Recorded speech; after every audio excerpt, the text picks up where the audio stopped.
Halo, saya Nancy Dinar dan ini adalah Nobel Idea. Siapa tidak kenal Michael Jackson, Freddie Mercury, John Lennon? Bahkan anak saya yang tidak pernah melihat mereka hidup pun menjadi penggemar lagu-lagunya. Karya orang gifted selalu melintasi generasi.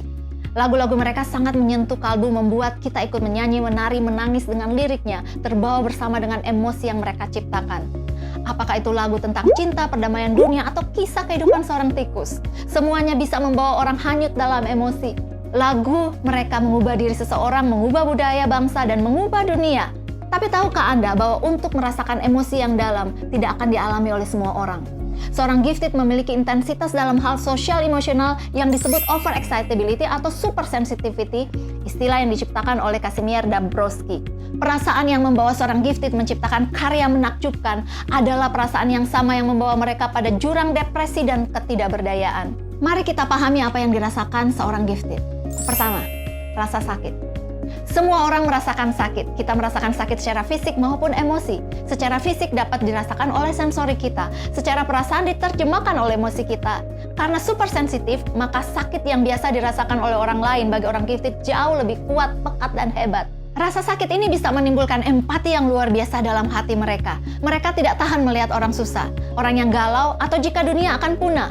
Masalah tetangga, masalah negara, masalah dunia menjadi masalah mereka juga. Hidup dengan sensitivitas tinggi seperti ini bisa enak, bisa juga tidak enak. Bayangkan jika Anda harus mengalami rasa duka setiap hari. Orang gifted juga merasakan senang atau bahagia secara dalam. Baginya cahaya matahari bagaikan kilauan emas murni. Rintik hujan bak berlian bertaburan dari angkasa. Memandang langit biru bak menikmati keindahan batu safir yang tak berujung. Bunga berwarna-warni di taman seperti taburan ruby, emerald, opal, amethyst. Sukacita yang meluap-luap, penghargaan pada hal-hal yang kecil membuat orang gifted seringkali dimanfaatkan oleh orang lain. Selanjutnya, yang kedua, intuisi. Buku, lagu, film, tari, lukisan adalah hasil dari imajinasi. Bagi orang gifted, imajinasi mereka yang luar biasa bisa menghasilkan karya yang luar biasa pula.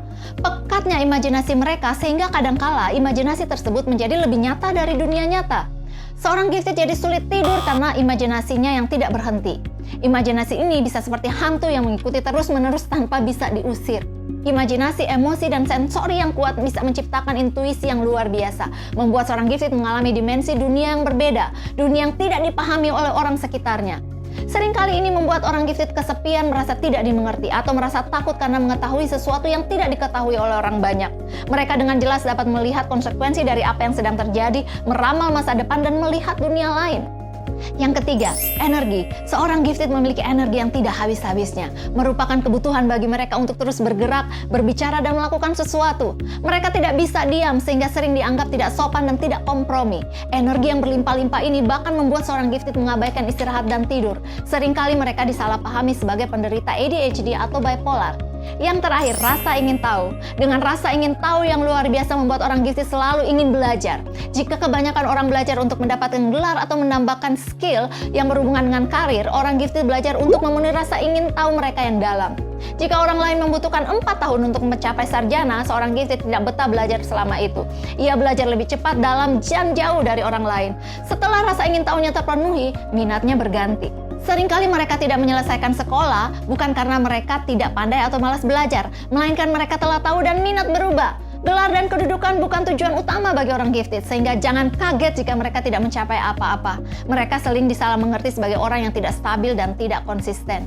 Hidup di dalam sistem yang tidak dirancang untuk mereka adalah tragedi. Orang gifted sama seperti produk yang tidak lolos standarisasi sehingga tidak bisa dipasarkan. Kemanapun mereka pergi, apapun yang mereka lakukan selalu diukur dari standar yang memang diciptakan untuk mereka yang normal. Mereka yang memiliki spesifikasi berbeda dari standar normal tersebut sering disebut abnormal.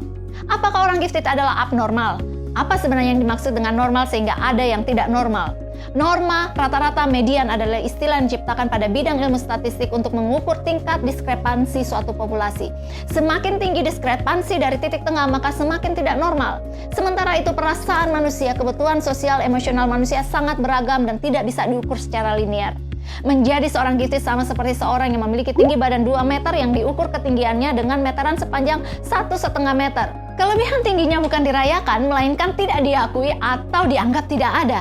Itu sebabnya perasaan orang gifted yang intens sering disalah mengerti sebagai gangguan personality atau kejiwaan, bipolar, borderline, neurotik, atau bahkan psikotik. Sebagian besar psikolog atau ahli kejiwaan beranggap bahwa neurotisme sebagai gangguan atau masalah, atau dengan kata lain, sesuatu yang negatif. Hanya Kazimierz Dabrowski satu-satunya psikolog yang menganggap bahwa neurotisme seperti kecemasan dan depresi eksistensi sebagai tanda perkembangan yang positif, terjadi sebagai akibat dari seseorang yang melihat ketidakaturan atau ketidakadilan di sekitarnya, serta mengganggu emosinya. Mengapa ia berpikir demikian?